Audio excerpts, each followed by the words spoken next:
Morning class. ये आपकी आज की वर्कशीट है, worksheet number 20। Worksheet number 20 science की जो आज की वर्कशीट है उसके अंदर जो आज का टॉपिक है वो है प्राणियों में पोषण। ये प्राणियों में पोषण नाम चैप्टर का नाम है जो कि हम पिछली वर्कशीट्स के अंदर पढ़ते आ रहे हैं। ठीक है, तो आज का जो टॉपिक है वो है मानव में पाचन, यानी कि जो ह्यूमन है, इंसान है, उसमें जो भोजन है उसका पाचन कैसे होता है, ये हमें आज की वर्कशीट के अंदर पढ़ना है। तो देखिए, कई बार होता है ना कि जैसे आप जब सुबह सुबह खाना खाते हैं तो बहुत जल्दी जल्दी से खाना खाते हैं। तो ऐसे ही एक राजू है, बच्चा है जो कि विद्यालय के लिए तैयार हो रहा है, इसलिए वह अपना नाश्ता भोजन बहुत तेजी के साथ और ठीक से चबाए बिना खा रहा था। ठीक है, मतलब जो भोजन है वो बहुत तेजी से खा रहा है, जैसे हम भी कई बार खाते हैं, आप लोग भी कई बार खाते हो। ठीक है, तो उसकी जो माँ है उसकी माँ ने उसे अपना भोजन निगलने से पहले ठीक से चबाने को कहा। मम्मी ने बोला राजू की कि जो भोजन है उसको पहले चबाओ और तब उसको निगलो, तब उसको अपने शरीर के अंदर लो, पहले उसको अच्छे से चबाओ दांतों से। क्या आप बता सकते हैं कि ऐसा उन्होंने क्यों कहा? चलिए पता करते हैं। ऐसा हम भी करते हैं, ऐसा आप बच्चे करते हैं, तो ऐसा हमें नहीं करना चाहिए और क्यों नहीं करना चाहिए, ये वाली चीज़ हम आज की जो क्लास है उसके अंदर पढ़ेंगे। ठीक है, अब देखिए, हाँ देखिए, भोजन का अंतर्ग्रहण मुख द्वारा होता है। अंतर्ग्रहण का मतलब होता है बेटा जब हम भोजन को मुंह के अंदर रखते हैं। ठीक है, तो मुख द्वारा होता है, हमने भोजन अंतर्ग्रहण किया यानी कि मुख के अंदर रखा, अपने मुंह के अंदर रखा। भोजन को शरीर के अंदर लेने की जो क्रिया होती है उसको हम अंतर्ग्रहण बोलते हैं। जो क्रिया है, ठीक है, उसको हम क्या बोलते हैं? अंतर्ग्रहण बोलते हैं। जैसे हमने भोजन को मुंह में रखा तो इस प्रक्रिया को हम क्या बोलेंगे? अंतर्ग्रहण बोलेंगे। भोजन, अब जब आप मुंह के अंदर अपना भोजन रखते हैं तो दांतों की मदद से छोटे छोटे टुकड़ों में पीस दिया जाता है। यह भोजन के पाचन और आसान अंतर्ग्रहण में मदद करता है। जब हमारे दांत जो होते हैं वो भोजन को पीसते हैं तो इससे क्या होता है? भोजन के पाचन में मदद मिलती है और अंतर्ग्रहण मतलब हमारे शरीर में अंदर चला जाए भोजन तो हमें गटकने में, अंदर निगलने में क्या होती है? आसानी होती है। हमारे दांतों की आकृति भिन्न भिन्न होती है तथा उनके कार्य भी भिन्न भिन्न है। आपके मुंह के अंदर जो दांत है तो उनकी आकृति और उनके जो कार्य है वो सारे डिफरेंट होते हैं।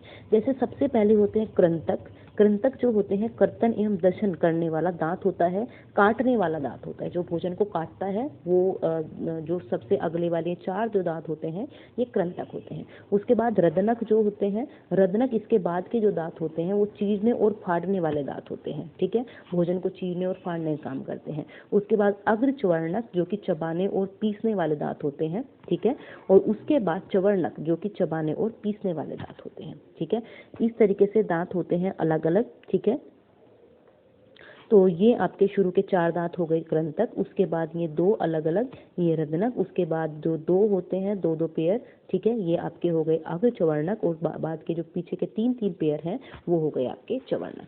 ठीक है, तो ये सारे दांतों के टाइप हैं जो कि आपके मुंह के अंदर मिलते हैं और हमारे भोजन को काटने काम करते हैं या चीरने फाड़ने काम करते हैं। तो आपको याद रखना है, कृंतक जो है वो कर्तन करने काम करते हैं, भोजन को काटने काम करते हैं।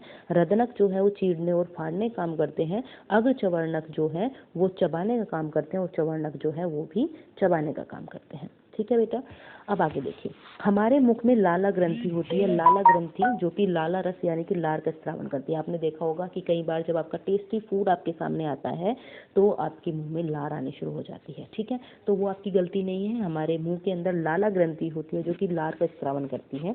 जो लाला रस होता है, जो लार आपकी होती है, वो भोजन में उपस्थित मंड को शर्करा में बदलती है। अगर हमारे भोजन में मंड उपस्थित है, टाइप है, एक कंपोनेंट ऑफ फूड का मंड है अगर, तो उसको शर्करा में बदलती है।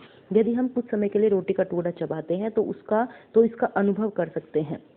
आपने देखा होगा कि जो हमारी लार है वो भोजन को गला देती है ना, हमारे जो भोजन है उसको गला देती है, हमें उसे मिक्स करने में, निगलने में आसान बनाती है। जब हम चबाते हैं तो लार भी उसमें मिलती है भोजन में और उसको निगलने में हमें आसानी होती है। जब लार ठीक से मिश्रित हो जाती है तो रोटी का स्वाद मीठा हो जाता है, थोड़ा हल्का सा आपको मीठा लगेगा जब लार मिल जाएगी भोजन में। ऐसा आप अपने घर पर कर सकते हैं। ठीक है बेटा, अब देखिए, जीभ जो है, जीभ आपने देखा होगा, हमने दांतों के बारे में पढ़ लिया, अब हम जीभ के बारे में पढ़ेंगे। जीभ जो है एक मांसल पेशीय अंग होता है हमारे शरीर का, हमारे मुंह में, जो पीछे की ओर मुख कुहक के अंदर तल से जुड़ी होती है, मतलब पीछे की तरफ ये क्या होती है? पीछे से जुड़ी होती है। इस पर स्वाद कलिकाएं होती हैं जो भोजन के विभिन्न स्वादों का पता लगाती हैं। स्वाद कलिकाएं मतलब स्वाद के अलग अलग, ये वाला हिस्सा है, ये वाला हिस्सा है, ठीक है, साइड में बहुत पतला पतला और पीछे वाला।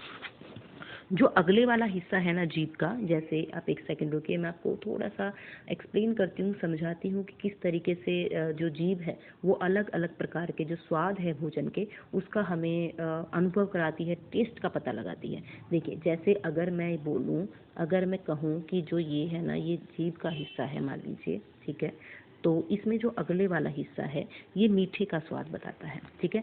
ये अगर आप कोई मीठा खाते हैं तो जीभ का ये वाला हिस्सा, आगे वाला हिस्सा मीठे के बारे में बताता है कि अच्छा आपने कोई गुलाब जामुन खाया है, कोई आपने मिठाई खाई है, इस तरीके से।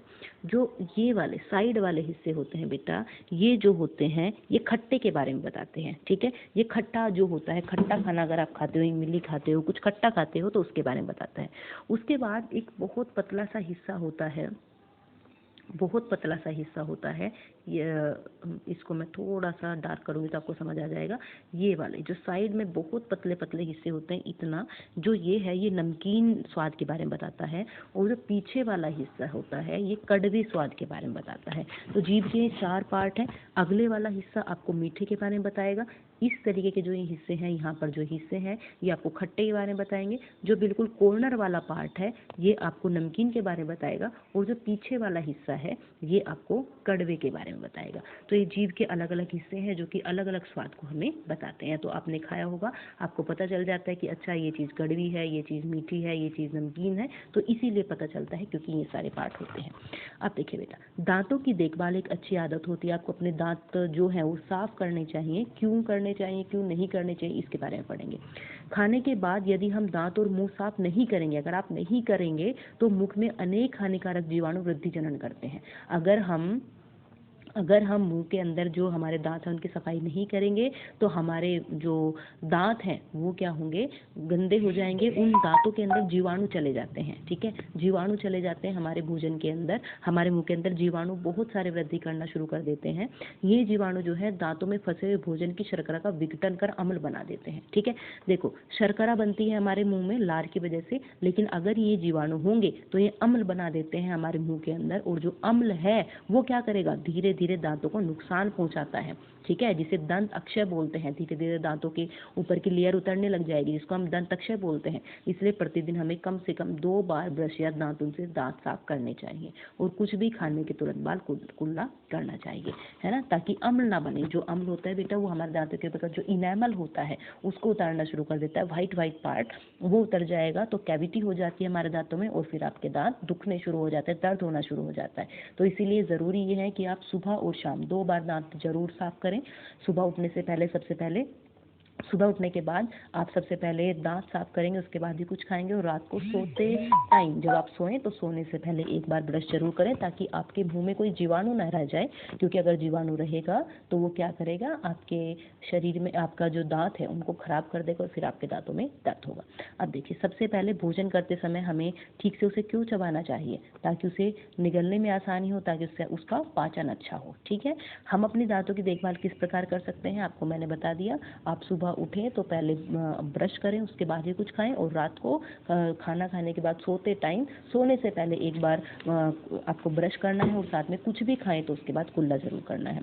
एक एक कार्य लिखना है। लाला ग्रंथि का लार रस स्रावित करती है, जिससे हमारा भोजन अच्छे से मिल जाता है, ठीक है। टुकड़ों में जब आप काटते हैं दांतों से तो वो अच्छी तरीके से लार के साथ मिल जाएगा, और उससे निकलने में आसानी होगी। जीभ का क्या काम होता है, जीभ का क्या काम होता है, जीभ हमारे मुंह के अंदर हमें उसमें स्वाद कलिकाएं होती हैं जो कि अलग अलग स्वाद का अनुभव कराती हैं। तो 4 हिस्से हैं, मैंने आपको बता दिए हैं। उसके बाद चवर्णक, चवर्णक जो होते हैं सबसे पिछले वाले दांत होते हैं, ठीक है। तो ये सबसे पिछले वाले जो दांत हैं इनका काम क्या होता है, चबाने और पीसना। और लार का क्या काम होता है, लार मैंने बता दिया। देखिए लाला ग्रंथि लार स्रावित करती है, और लार का काम मैंने आपको बता दिया, भोजन के साथ मिल करके उसे थोड़ा इस तरीके का बनाती है ताकि उसको निगलने में आसानी हो। आई होप आपको ये समझ आई होंगी, ठीक है। तो अगर आप इसको अच्छे से एक बार देख लेंगे तो उसके बाद जब ये वर्कशीट करेंगे तो आपको करने में आसानी होगी। Thank you.